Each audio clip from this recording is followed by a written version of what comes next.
ఓటుకి ఎంతో మాటలు చెప్పి ఓట్లు దండుకున్నారు. మరి ముఖ్యంగా కడప జిల్లాలో గంపగుత్తగా ఓట్లు వేయించుకున్నారు. కడప జిల్లా వాడు సొంత జిల్లా వాడు ముఖ్యమంత్రి అయితే వాళ్లకు ఉపయోగం ఉంటుంది అనుకున్నారు.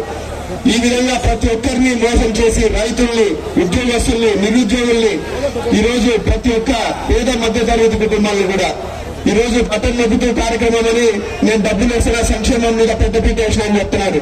ఒక సైడ్ సంక్షేమం అంటూనే ఇంకొక సైడ్ కరెంట్ ఛార్జీలు, బస్ ఛార్జీలు, పెట్రోల్ డీజిల్ రేట్లు పక్క రాష్ట్రాలతో పోల్చుకుంటే మన రాష్ట్రంలో చాలా ఎక్కువగా ఉన్నాయి. ఈ విధంగా మనం ప్రతి విషయంలో ఈ రోజు జగన్మోహన్ రెడ్డి గారు వైసీపీ ప్రభుత్వం ఫెయిల్యూర్ అయిపోయింది. కాబట్టి మనం రాష్ట్రం బాగుండాలన్నా, మన రాష్ట్రంలో ఉన్న ప్రజలు బాగుండాలన్నా, మన నిరుద్యోగులకు ఉద్యోగ అవకాశాలు రావాలన్నా, రైతులు బాగుండాలన్నా ఖచ్చితంగా మళ్ళా చంద్రబాబు నాయుడు గారు ముఖ్యమంత్రి అయితేనే మనందరికీ మంచి రోజులు వస్తాయని కూడా ఈ సభాముఖంగా తెలియజేస్తున్నాను. ఈరోజు ఉమ్మడి అభ్యర్థిగా, కడప పార్లమెంట్ అభ్యర్థిగా నన్ను చంద్రబాబు నాయుడు గారు ఆశీర్వదించి మీ అందరి ముందుకు పంపించడం జరిగింది.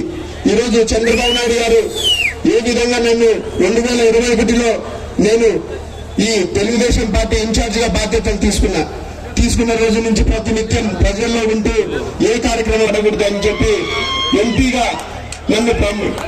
అభ్యర్థిగా నన్ను పంపించడం జరిగింది.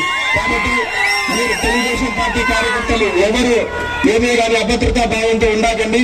ఖచ్చితంగా నేను మీ అందరికీ అన్ని వేళలో అండదండగా ఉంటానని మళ్ళా ఒకసారి చెప్తున్నాను మీ అందరికీ. ఈరోజు అట్లనే ఈరోజు అభివృద్ధి అంటే ఆది అంటే అభివృద్ధి. మీరందరూ తెలిసిన విషయమే. 2004 నుంచి 19 వరకు ఏ విధంగా అభివృద్ధి పనులు కానీ, సిమెంట్ రోడ్లు కానీ, పంచాయతీరాజ్ రోడ్లు కానీ, సబ్ స్టేషన్లు కానీ, మా ట్రస్ట్ కింద కుటుంబిషన్లు కానీ, గ్యాస్ కనెక్షన్లు కానీ, ఏదైనా ట్రైనింగ్ ప్రోగ్రామ్స్ కానీ, ఇటువంటి కార్యక్రమాలన్నీ నేను చేసిన కుటుంబం నుంచి మళ్ళా నేను కూడా ఎంపీ అభ్యర్థిగా పోటీ చేస్తున్నాను. కాబట్టి మీరందరూ ఖచ్చితంగా నన్ను ఆశీర్వదించాలని కోరుకుంటున్నాను. అట్లనే ఈరోజు ఒకటే విషయం చెప్తున్నాం.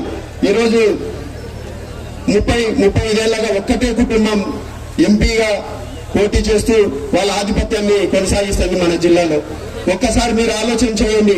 ఒక్కసారి మార్పు రావాలని మేము అందరినీ కోరుతున్నాను. ఒక్కసారి మార్పు వస్తే మనం కూడా మన వాయిస్ ని జమ్నూరు నియోజకవర్గం నుంచి మీ అందరి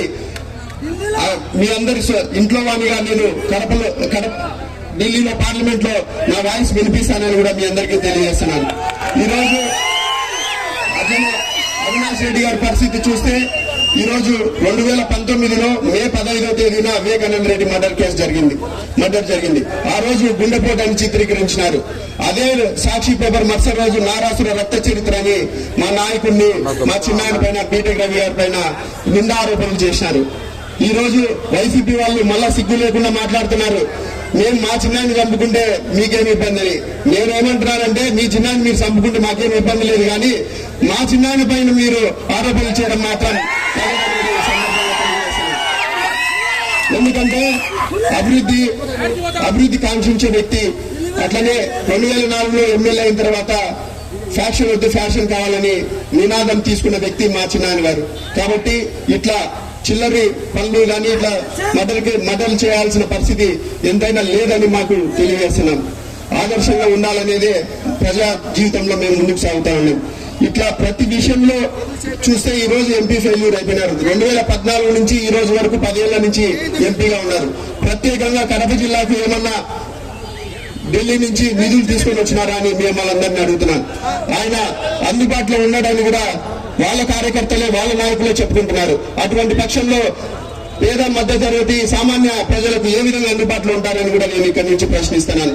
కాబట్టి రేపు రానున్న రోజుల్లో ఖచ్చితంగా కడప జిల్లా 7 నియోజకవర్గాల అందరు అభ్యర్థులతో కలిసి పనిచేసి వాళ్ళతో పాటు నడిచి వాళ్ళ సమస్యలు, వాళ్ళ నియోజకవర్గాల సమస్యలు కూడా నేను కడప జిల్లాలో వారానికి ఖచ్చితంగా 4-5 రోజులు కడప హెడ్ క్వార్టర్స్ లోనే ఉండి మీ సమస్యలు తెలుసుకుంటానని కూడా తెలియజేస్తున్నాను. కాబట్టి ప్రతి ఒక్కరు ఆలోచన చేయండి. ఈ రోజు ఇంకొకరు ఎంపీ అభ్యర్థిగా కాంగ్రెస్ పార్టీ నుంచి షర్మిలమ్మ గారు వస్తున్నారు. ఈ రోజు షర్మిలమ్మ గారు సొంతం వైఎస్ కుటుంబం నుంచే వస్తున్నారు. వాళ్ళ అవినాష్ రెడ్డిని మీరు ముద్దాయిగా ఉన్నారు, మీరు ఏ విధంగా పోటీ చేస్తారు, ఏ విధంగా చట్టసభలకు వెళ్తారని కూడా ప్రశ్నించడం జరుగుతా ఉంది. మీరిద్దరు ఒకటే కుటుంబాన్ని చూస్తున్నారు. షర్మిలమ్మ గారు, మీరు ఏ విధంగా మీరు రాజకీయాల్లోకి వచ్చినారు. మీరు ఆస్తి పంపకాల్లో మీకు ఇబ్బంది ఉంది. ఈ రోజు వైఎస్ఆర్టీపీ అని ఒక పార్టీ పెట్టి అక్కడ చేతులు ఎత్తేసి మళ్ళా ఇక్కడికి వచ్చి ఇక్కడ కాంగ్రెస్ పార్టీ అధ్యక్షురాలుగా తీసుకుని ఈ రోజు ముందుకు పోతున్నారు. మీరు కూడా 2018లో ఏ విధంగా మీరు కేసీఆర్ కి సపోర్ట్ చేసినారు, 2019లో మీరు ఏ విధంగా మీ జగన్మోహన్ రెడ్డి మీ అన్నగారికి సపోర్ట్ చేసినారు. కాబట్టి మీరేమి జగన్మోహన్ రెడ్డి గారికి సపోర్ట్ చేసిన రోజు మీరేమి అమాయకులు కాదు, లేదా చిన్న వయసు కాదు, మీకు అన్ని విషయాలు తెలుసు. కానీ ఆ రోజు మా అన్న ముఖ్యమంత్రి కావాలా, మళ్ళా నేను తెలంగాణకు పోయి మా ఆస్తి పంపకాలు మాకు డివైడ్ ఏమి మాకు సరిగ్గా పనిచేయలేదని వైఎస్ఆర్టీపీ పెట్టాలా, అది చేతులు ఎత్తేసి మళ్ళా ఇక రావాలా, ఇటువంటి అన్ని మీరు ఆలోచన చేయండి. తెలుగుదేశం పార్టీ నాయకులు కార్యకర్తలు, జనసేన ఉమ్మడి ఎన్డీఏ అభ్యర్థులు అందరూ నాయకులు కూడా కార్యకర్తలు కూడా ఆలోచన చేయండి. పొరపాటున కూడా వాళ్ళని నమ్మకండి.